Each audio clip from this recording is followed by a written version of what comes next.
सत्त्वेषु मैत्रीं गुणिषोत्प्रमोदं क्लिष्टेषु जीवेषु कृपापरत्वं माध्यस्थभावं विपरीतवृत्तो सदा ममात्मा विवदातु देव। बोलो पंच परमेष्टि भगवान की जय। 1008 आदिनाथ भगवान की जय। अंतिम तीर्थेश भगवान महावीर स्वामी की जय। आचार्य भगवान गुरुवर श्री विशुद्ध सागर जी महाराज की जय। मुनि श्री सुप्रभ सागर जी महाराज की जय। मुनि श्री प्रणत सागर जी महाराज की जय। जय जन बंधुओं, समीचीन विकल्पों का सम्यक समाधान इस कार्यक्रम में मैं आप सभी का स्वागत करता हूँ। प्रतिदिन के भांति देश विदेश के हर कोने से, हर प्रांत से हम सभी को जो विकल्प प्राप्त हो रहे हैं, उस विकल्पों का समाधान मुनिश्री के मुखारविंद से हम सब प्राप्त कर रहे हैं और उनके हम ऋणी रहेंगे कि उन्होंने अपने इस दिन भर की चर्या में से समय निकाल कर हम जैसे लोगों के लिए यह समाधान देते हुए समय दे रहे हैं। देश के विदेश हर प्रांत से मन में जो उठने वाले लोगों के विकल्प है, जो जिज्ञासा है, वह जिज्ञासाएं इस कार्यक्रम के दौरान या इस कार्यक्रम से पूर्ण होती हैं। और जैसा कि नाम सम्यक समाधान है, तो ये कार्यक्रम भी और ये कार्यक्रम के मार्फत या इससे जिन लोगों को फ़ायदा हो रहा है, उनका सम्यक दर्शन में वृद्धि हो रही है। मुनिश्री ऐसे ऐसे जवाब देते हैं कि एक सवाल हो सकता है, लेकिन उसके जितने उप सवाल है, उतने जितने सवाल उससे जुड़े हुए हैं, उन सवालों के भी सहजता से उस जवाब में जवाब मिल जाते हैं। चलते हैं उस बेला की ओर। आप लोगों के बीच ज़्यादा समय नहीं लेते हुए मुनिश्री के चरणों में बारंबार नमोस्तु करते हैं। हे स्वामी नमोस्तु नमोस्तु नमोस्तु। मैं मुनिश्री प्रणत सागर जी महाराज से यह विनय करता हूँ कि हे स्वामी, आज के कार्यक्रम को गति प्रदान करते हुए संचालित करें। नमोस्तु नमोस्तु नमोस्तु महाराज। ओम नमः सिद्धेभ्यो। पंच परमेष्टि भगवान की, परम पूज्य आचार्य भगवंत गुरुवर विशुद्ध सागर जी मुनि महाराज की, परम पूज्य मुनि श्री सुप्रभ सागर जी महाराज की।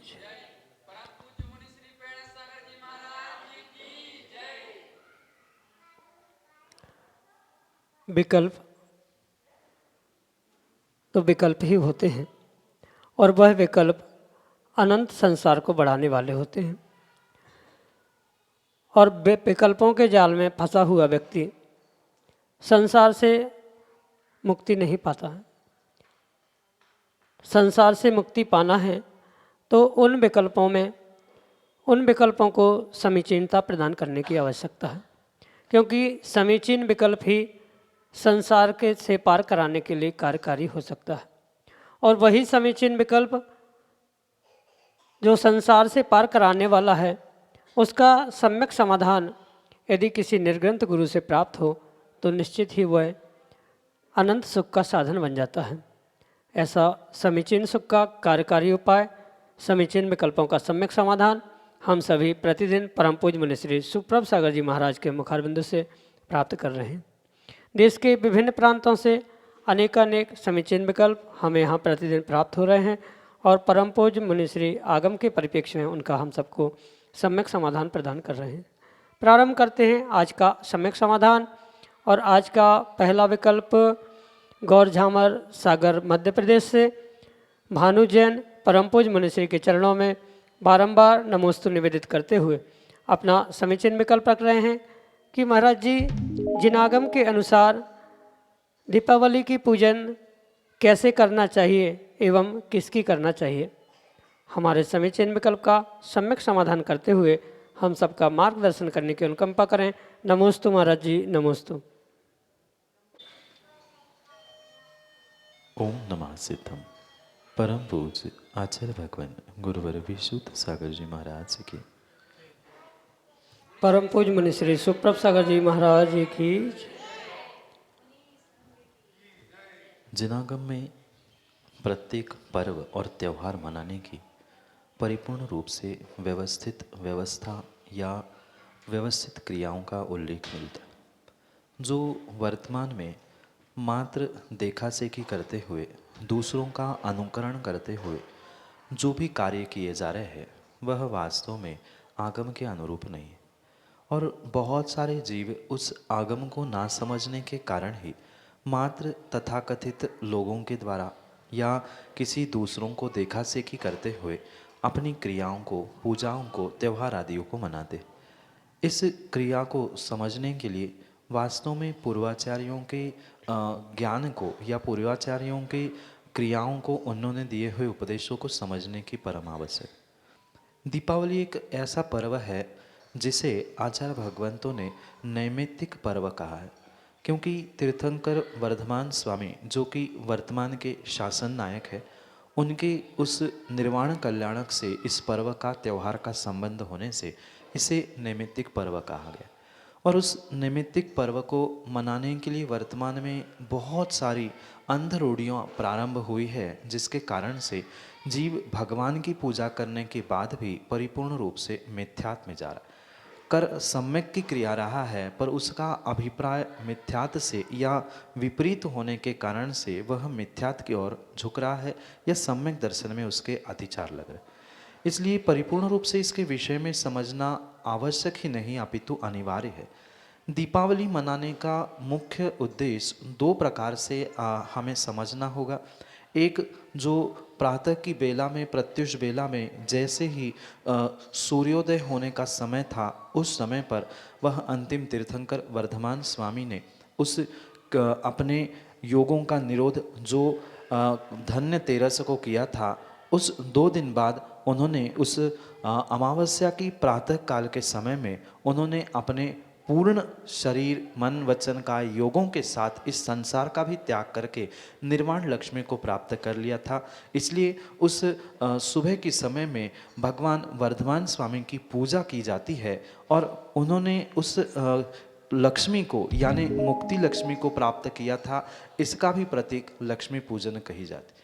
उसके साथ जो एक और घटना जुड़ी हुई है उस दीपावली के दिन, जहाँ दिए लगाना आदि आदि क्रियाएं की जाती है, कहीं शाम को जो लक्ष्मी पूजन आदि की जाती है, वहाँ लक्ष्मी का अर्थ किसी भी प्रकार से अन्य लक्ष्मी, धन, संपत्ति से प्रयोजन नहीं था, अपितु जो अंतरंग लक्ष्मी उन भगवान गणधर स्वामी ने, गौतम गणधर स्वामी ने प्रकट की थी शाम के समय में, उसका ही औचित्य प्राप्त करते हुए आचार्य भगवंतों ने शाम को लक्ष्मी पूजन, दीप प्रज्वलन या दीप जलाना आदि क्रियाओं का उल्लेख किया है। वह एक जो दीप है वह केवल्य ज्योति का प्रतीक है और केवल्य लक्ष्मी जो अंतरंग बहिरंग रूप लक्ष्मी को प्रकट करने का संकेत होने के कारण से वहाँ लक्ष्मी पूजन कहा है। पर लक्ष्मी का अर्थ पुनः कहना चाहता हूँ, किसी भी प्रकार की बहिरंग लक्ष्मी का वहाँ कोई भी लक्ष्य उद्देश्य नहीं है, अपितु अंतरंग जो केवल्य ज्ञान की लक्ष्मी प्रकट हुई थी, उस केवल्य लक्ष्मी को और मुक्ति लक्ष्मी को प्राप्त करने के निमित्त से वहाँ लक्ष्मी पूजन कहा। कई सरस्वती पूजन भी किया जाता है, तो वहाँ भी सरस्वती का अर्थ किसी भी प्रकार से कोई द्रव्य भेष में प्राप्त हुई देवी नहीं है, अपितु वह वाग्वादिनी यानी जिनवाणी के रूप में जो स्वीकार की जाती है, ऐसे उस वाग्वादिनी सरस्वती का ही वहाँ पूजन किया जाता है। इसलिए ये आगम के परिप्रेक्ष्य में अगर हम समझें उन क्रियाओं को, तो प्रातः के काल में वर्धमान महावीर स्वामी की पूजन शाम के समय में वही जो केवल लक्ष्मी को प्रकट करने के कारण से लक्ष्मी पूजन, केवल ज्योति का प्रतीक वह घी का दिया आदि आदि क्रियाओं से व्यक्ति को दीपावली, दिवाली आदि मनाने की आवश्यकता है। फटाके फोड़ते हुए, दूसरों की हिंसा करते हुए ये अन्य अन्य जो भी देखा से की क्रियाएं प्रारंभ हुई है, ऐसा कहीं भी आगम में उल्लेख नहीं है। परिपूर्ण रूप से सुबह भगवान महावीर स्वामी की और शाम को वह गोधूली बेला पर केवल ज्ञान की प्राप्ति होने के कारण गौतम गणधर की पूजा या वह केवल लक्ष्मी की पूजा, वह भी जिनवाणी के पुस्तकों में प्राप्त मिलती है, पूजन की पुस्तकों में। उनको देखकर अगर हम क्रिया करेंगे तो हमारी सम्यक की क्रिया हमें पुण्यवर्धन और सम्यक वर्धन के लिए निमित्त बनेगी। अन्यथा बिना कारणों से की है तो वही हमारे लिए मिथ्यात्व भी ले जाने की संभावना है। यही आपके लिए सम्यक समाधान। अगले समीचीन विकल्प के लिए पुणे महाराष्ट्र से हमारे सामने हैं अभिलाषा जैन अपने समीचीन विकल्प के साथ। नमस्ते महाराज जी। मेरा प्रश्न यह है कि हम दुख के समय समता को कैसे सम्यक समाधान। सुख और दुख ये जीवन के दो पहलू हैं और सुख की कीमत तभी पता चलती है जब दुख के दिन आते। अगर रोज ही व्यक्ति मीठा खाने लग जाए तो वह मीठे से भी ऊब जाता है। कभी नमकीन, कभी और प्रकार का भोजन करने से उस मीठा खाने का भी उसे स्वाद आता। उसी प्रकार जीवन भी सुख दुख से जब तक बना है तब तक ही उस सुख दुख का आनंद या जीवन का सच्चा आनंद मिल सकता है। क्योंकि ऐसा तो कभी संभव नहीं है कि संसारी जीव को हमेशा के लिए सुख मिले। तो सबसे पहले निर्णय व्यक्ति को ये करना होगा कि ये जो कुछ भी दुख आ रहा है या सुख आ रहा है उसका कर्ता मैं स्वयं था। मैंने जो जो पिछली पर्याय में किया था उसका ही प्रतिफल मुझे वर्तमान में मिल रहा है और इसी कारण से चाहे वह सुख रूप हो चाहे दुख रूप हो उसका कर्ता मैं होने से अगर उन दुख के दिनों में भी मैं अगर स्थिरता नहीं ला पा रहा हूँ या समता धारण नहीं कर पा रहा हूँ तो आने वाले समय के लिए पुनः मैं दुख से दुख को ही खरीद रहा हूँ, दुख से दुख को ही आमंत्रित कर। क्योंकि आसाता वेदनी के सूत्र देते हुए उमास्वामी महाराज ने स्पष्ट रूप से कहा है दुख शोक तापा क्रंदन परिवेदना। इस सूत्र को प्रदान करते हुए आचार्य भगवान कहते हैं कि दुख के दिनों में या किसी भी दिनों में अगर हम पुनः दुख कर रहे हैं, रो रहे हैं, चिल्ला रहे हैं या शोक आदि कर रहे हैं तो उस असाता वेदनी के उदय के साथ साथ हम पुनः असाता वेदनी को बंध आश्रवित भी कर रहे हैं। इसलिए अगर ये सम्यक निर्णय हमारे भीतर हो गया कि दुख तो मेरे ही कारण मिला है और मैं आज उस दुख को समता से नहीं भोगूंगा तो आने वाले समय के लिए मुझे पुनः दुख मिलेगा। इस व्यक्ति को इस प्रकार का निर्णय जब व्यक्ति को हो जाता है तो सहजता ही वह दुख के दिनों में भी शांत और समता परिणाम धारण करने का पुरुषार्थ करता है। ये परम सत्य है कि हम चाहे कि बिल्कुल दुख के दिनों में एकदम न्यूट्रल हो जाए, एकदम शांत हो जाए या समता आ जाए, ये कतई संभव नहीं है। पर जो संक्लेश परिणाम हमारे उस दुख के दिनों में दिन भर रहते थे उसको हमने अगर उस दिनों में हमने परिपूर्ण रूप से कुछ अंशों में उन दुखों को झेलने की शक्ति प्राप्त कर ली तो नियम से वहाँ समता और शांति प्रकट हो सकती। कहने का अभिप्राय इतना ही है कि जिस दिन हम ये निर्णय कर लेंगे कि मेरे ही कारण से दुख हुआ है और पुनः दुखों को मुझे ही भोगना है तो सहजता से ही हमारा वह दुख भोगते समय का समता परिणाम प्रकट होने लग जाएगा। वह भले ही 100% हम समता परिणामधारी नहीं हो, हमने जीवन में 5%, 10%, 25% भी समता धारण करना प्रारंभ कर लिया तो नियम से आने वाले समय में हम उसको बढ़ा सकते। इसलिए कथनचित ये पुरुषार्थ व्यक्ति को सबसे पहले करना चाहिए उन दुख के दिनों में समता धारण करने के लिए कि ये विपरीत कार्य है। और जैसे आचार्य भगवंतों ने कहा है माध्यस्थ भावम विपरीत वृत्ति, और जो भी विपरीतता है उस समय में माध्यस्थ होते रहूँगा क्योंकि दुख के दिनों में पाप के उदय में प्रत्येक कार्य विपरीत विपरीत घटित होते हुए देखा जाता है। और उन दिनों में हम अपने ही कर्मों को कोसते हुए, अपनी कर्तुति को कोसते हुए अपने आप को संभालने का निर्णय करें कि आने वाले समय में अगर मुझे दुख नहीं भोगना है तो हे मन अब उदास मत हो, हे भगवान आत्मा, ऐसे संबोधनों से हम अपने आप को प्रेरित करेंगे तो नियम से हम उन दुख के दिनों में भी समता आदि धारण करने का पुरुषार्थ कर सकते। मैं पुरुषार्थ इसलिए कह रहा हूँ क्योंकि पुरुषार्थ ही वर्तमान में संसारी जीवों के हाथ में है।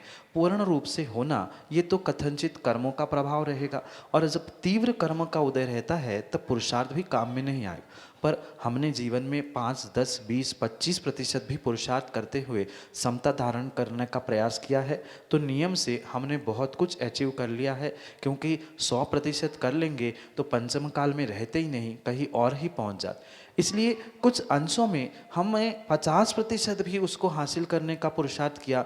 जो 2 घंटे संक्लिष्टता कर रहे थे वह हम 1 घंटे में ले आए, आधे घंटे में ले आए, आदि कम भी करते गए तो भी हमने बहुत कुछ हासिल कर लिया। इसका प्रयास हम करेंगे। इस निर्णय के द्वारा कि कर्म मैंने प्राप्त किए हैं, आने वाले समय में मुझे ही भोगना पड़ेगा, इसका निर्णय करके अपनी जिम्मेदारी का बोध हो जाएगा तो व्यक्ति दुख के दिनों में भी समता को प्राप्त करेगा। यही आपके लिए सम्यक समाधान। अगले समीचीन विकल्प के लिए नागपुर महाराष्ट्र से हमारे सामने हैं एडवोकेट रानू जैन अपने समीचीन विकल्प के साथ। मुनिराज के श्री चरणों में बारंबार नमोस्तु। आचार्य मनीषी सुप्रभु सागर महाराज जी के चरणों में बारंबार नमोस्तु, बारंबार नमोस्तु, बारंबार नमोस्तु।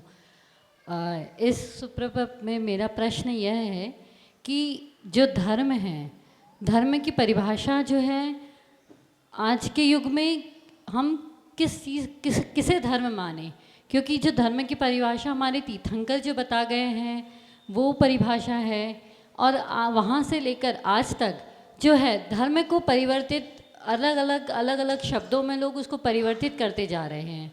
तो सही धर्म और सही धर्म क्या है, सही जैन धर्म क्या है, उससे हम किस तरह से जो हम युवा पीढ़ी हैं उसको हम जान सके कि सही सच्चा जैन धर्म क्या है। और बस महर्षि आपके चरणों में यही निवेदन है कि हम युवा पीढ़ी इस जैन धर्म को सही मर्म जान सके। नमोस्तु महर्षि। वास्तव में धर्म एक डायनामिक वस्तु है जिसे वर्तमान में लोगों ने डायनामाइट बना दी।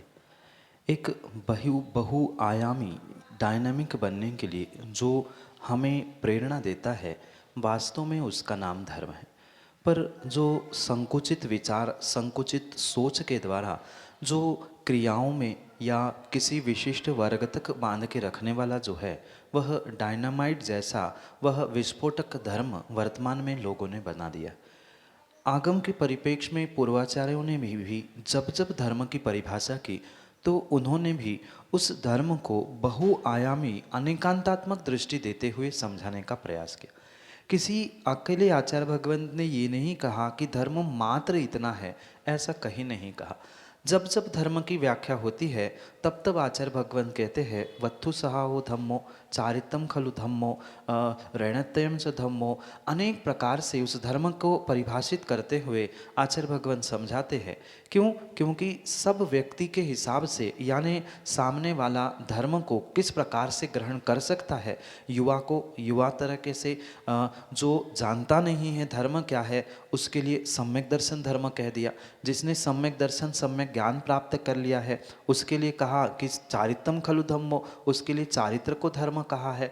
और जिसने आज तक कभी धर्म के विषय में ज्ञान ही नहीं किया उसको जीवाणम रक्षणम धम्मो, जीवों की रक्षा करना, अहिंसा को धर्म कहा है। ये वास्तव में किसी भी प्रकार से आचार्य भगवंतों ने परिभाषा में उस धर्म को बांध के नहीं रखा।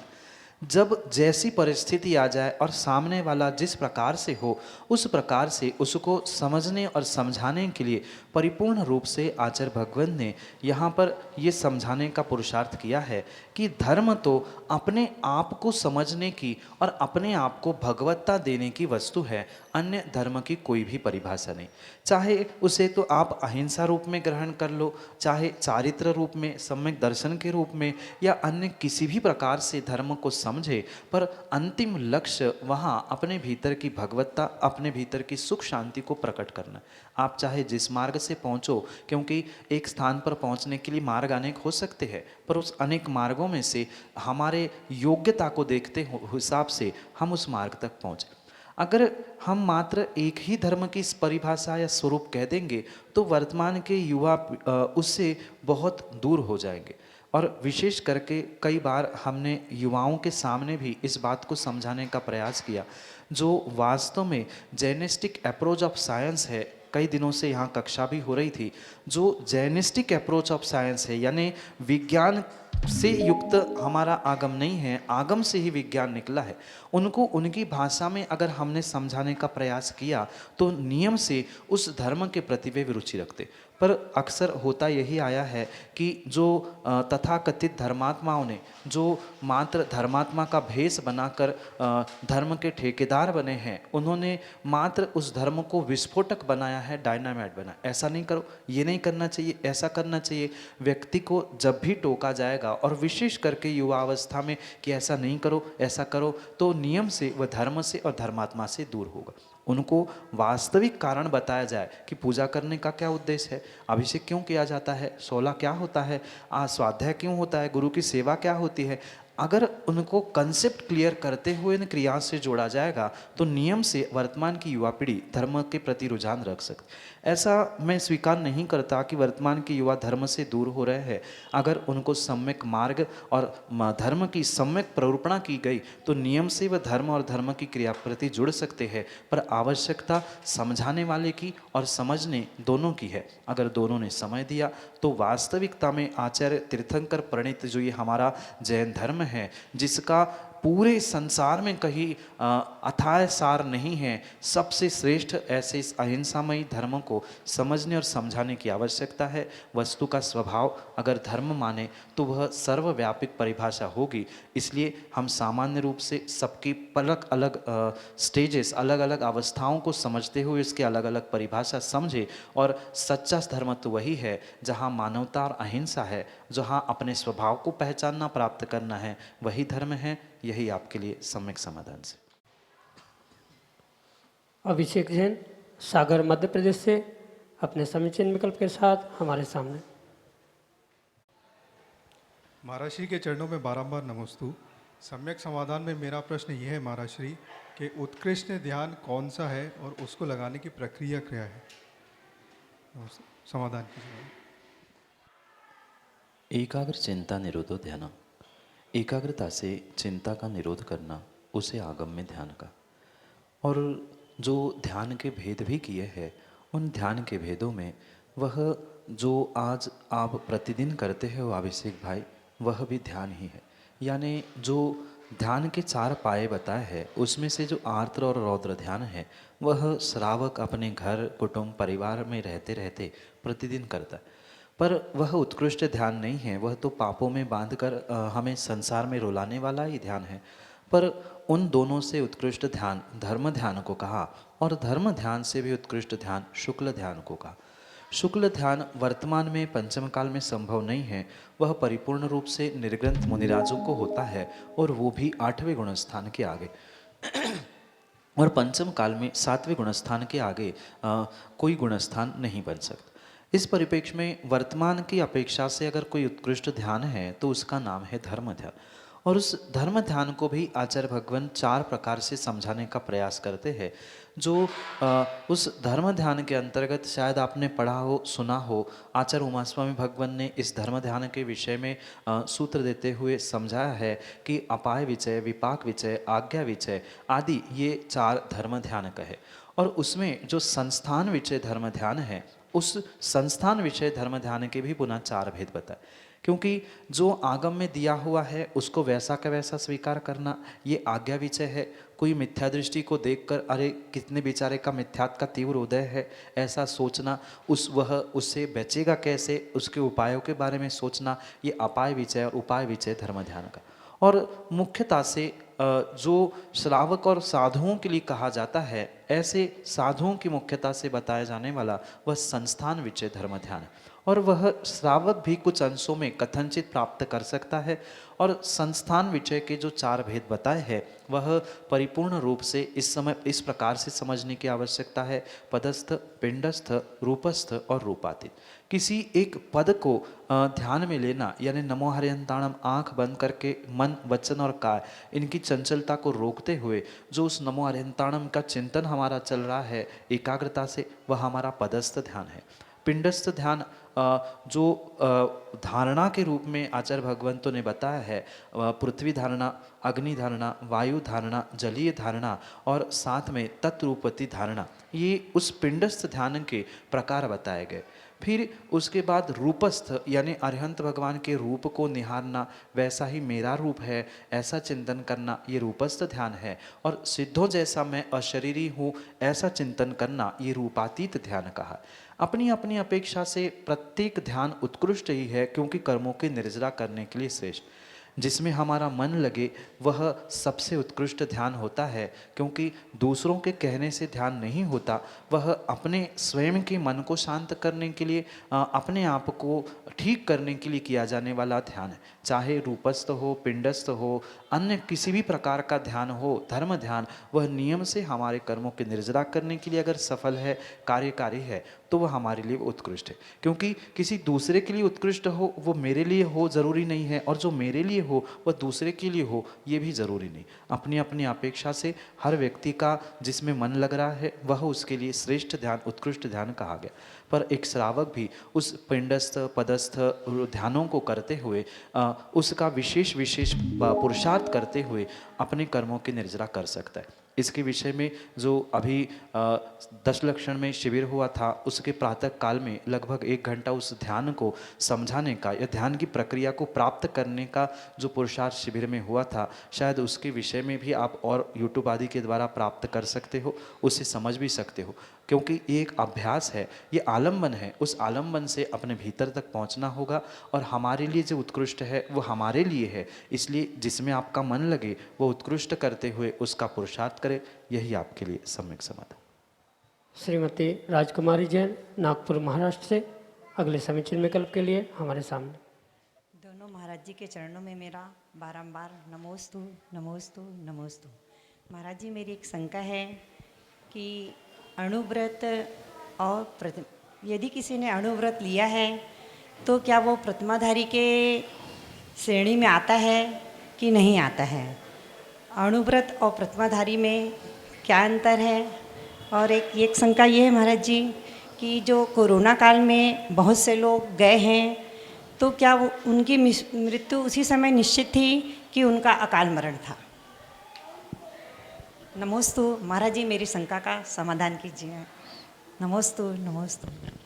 माँ, अणुव्रत और प्रतिमा में बहुत अंतर है। जहाँ 12 प्रकार के व्रतों को ग्रहण किया जाता है, वास्तव में वही दूसरी प्रतिमा से वह व्रती संज्ञा या व्रत प्रारंभ होते।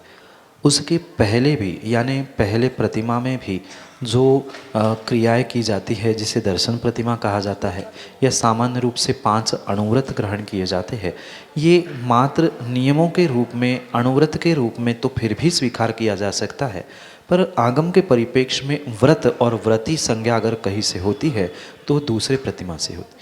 जहाँ परिपूर्ण रूप से 5 अणुव्रतों के साथ में शिक्षाव्रत, गुणव्रत आदि 12 रूपों को, 12 प्रकार के व्रतों को अंगीकार किया जाता है, वहीं से वास्तव में वह व्रत संज्ञा और व्रती संज्ञा प्रारंभ होती।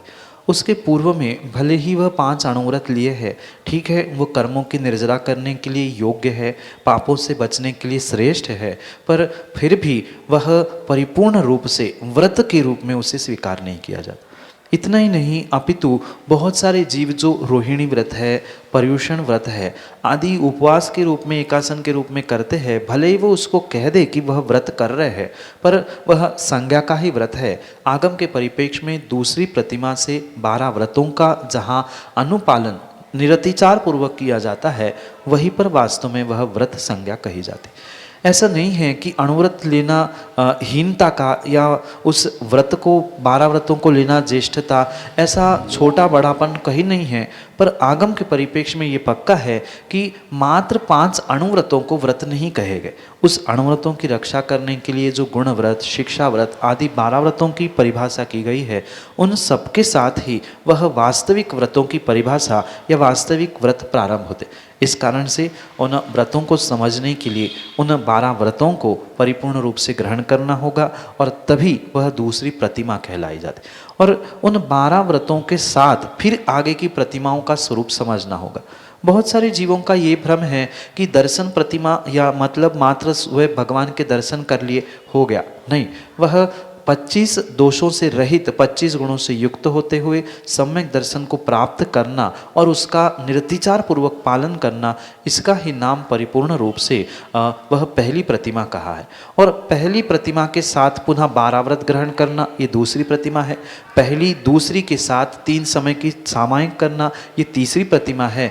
ऐसे क्रम से उस प्रतिमा का स्वरूप समझने की आवश्यकता है। और इसी प्रतिमा के स्वरूप को जहाँ सुबह आप जो पढ़ रहे रहे थे कक्षा में रत्नमाला की, उसमें आचार्य भगवान शिवकोटि स्वामी ने उस प्रतिमा का विस्तार से व्याख्यान किया, उसको भी आप सुन सकते हो। वहाँ एक एक प्रतिमा का विस्तार से व्याख्यान प्राप्त मिलेगा और उन प्रतिमा के द्वारा ही वह आगे बढ़ते हुए प्रतिमाधारी श्रावक बनता है। भले ही पहली प्रतिमा के स्वरूप में कही है पर उसकी व्रति संज्ञा नहीं है, उनका गुणस्थान भी पांचवा नहीं कहा। जब 12 व्रतों को लेकर दूसरी प्रतिमा ग्रहण की जाती है तभी उसकी संज्ञा व्रति होती है, उसका गुणस्थान पांचवा बन सकता है और वही परिपूर्ण रूप से आगे की प्रतिमाओं को प्रतिपालित करने की शक्ति रखता है। यही विशेष रूप से अणुव्रत और प्रतिमा में अंतर है। प्रतिमा भले ही पहले प्रतिमा से प्रारंभ है पर उन 5 व्रत, शिक्षा व्रत, गुण व्रत आदि को धारण करके दूसरी प्रतिमा के बाद ही वह वास्तविक व्रति प्रतिमा का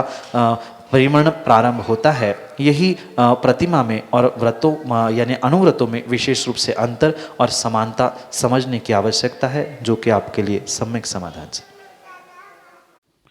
आप हम सभी लाभ ले रहे थे बहुचर्चित लोकप्रिय कार्यक्रम सम्यक समाधान का। प्रतिदिन यह कार्यक्रम 5:13 पे यूट्यूब चैनल सुप्रभ वॉच के माध्यम से प्रसारित होता है, जो अभी आप देख चुके हैं।